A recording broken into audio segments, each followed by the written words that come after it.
छत्तीसगढ़ सरकार को लेकर के लोग कहते हैं कि ट्रांसजेंडर को बहुत सारी मान्यता दी जा रही है, वहाँ समानता का दर्जा दिया जा रहा है। सबसे पहला राज्य माना जाता है कि जो रोल मॉडल है ट्रांसजेंडर के लिए, और यहाँ पे बहुत सारी सुविधाएं ट्रांसजेंडर को मिल रही हैं।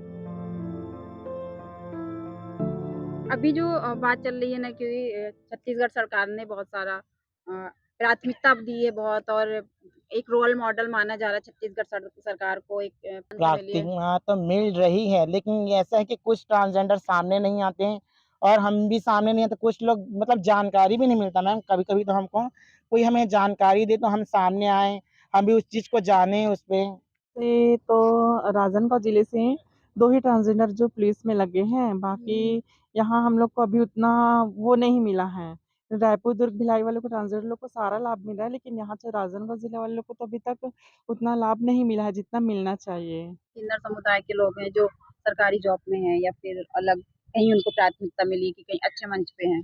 जी, ऐसा तो कोई नहीं, बस हमारे राजनांदगाँव जिले से 2 लोग पुलिस पे कर रहे हैं, बाकी तो सब बेरोज़गार हैं, ऐसे ही घूम रहे हैं। कोई रोज़ी-मज़दूरी कर रहा है, शादी पार्टियों पे काम करते हैं, कोई नाचने जाते हैं, कोई अपना विक्ता-विक्ति करते हैं, जो किन्नर समुदाय से जो करते हैं, अपने समुदाय पे रह के, गुरु परंपरा से। कभी किस तरह की कमियाँ हैं? कितना क्या चाहते हैं आप लोग कि किस तरह का आरक्षण मिले? क्या आप लोगों के लिए सरकार को और करना चाहिए? मेन सबसे ज़रूरी तो पहले सपोर्ट है। अगर हमको इंसान सपोर्ट करेगा तभी तो हम आगे बढ़ेंगे ना।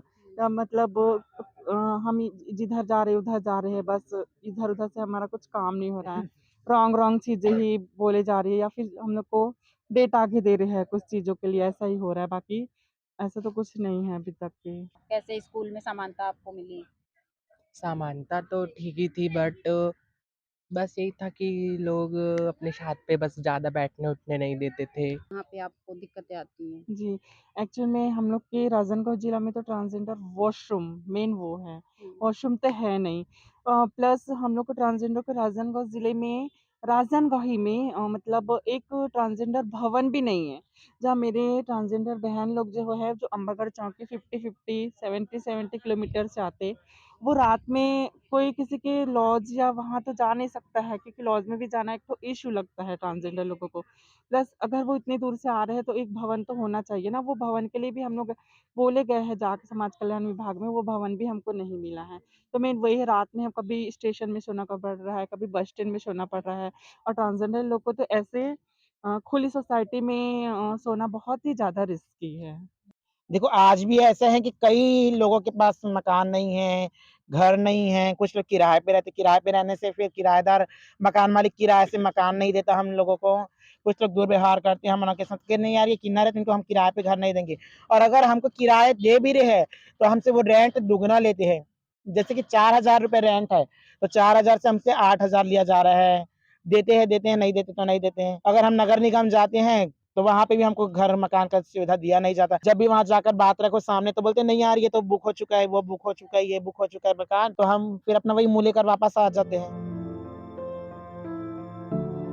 तो इस बार जो विधानसभा चुनाव जी हो हाँ, रहे हैं और हाँ, आपके पास अगर कोई प्रत्याशी आता है जी। वोट माँगने के लिए, तो आपके मुद्दे क्या होंगे? आप उनसे क्या चाहेंगे?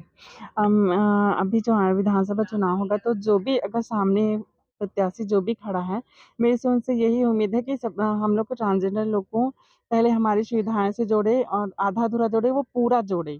कि हमें भी समझो, हमें भी नौकरी दो, हमें भी काम दो, हमें भी जानकारी दो कि जैसे कि कुछ निकलता है आरक्षण वगैरह, वैकेंसी वगैरह, तो इसमें हमें भी जानकारी दें, हमें भी काम दें। हर एक सरकारी चेंबर में हमारी कम्युनिटी का एक अगर बंदा होगा, तभी तो इंसान जागरूक होगा ना।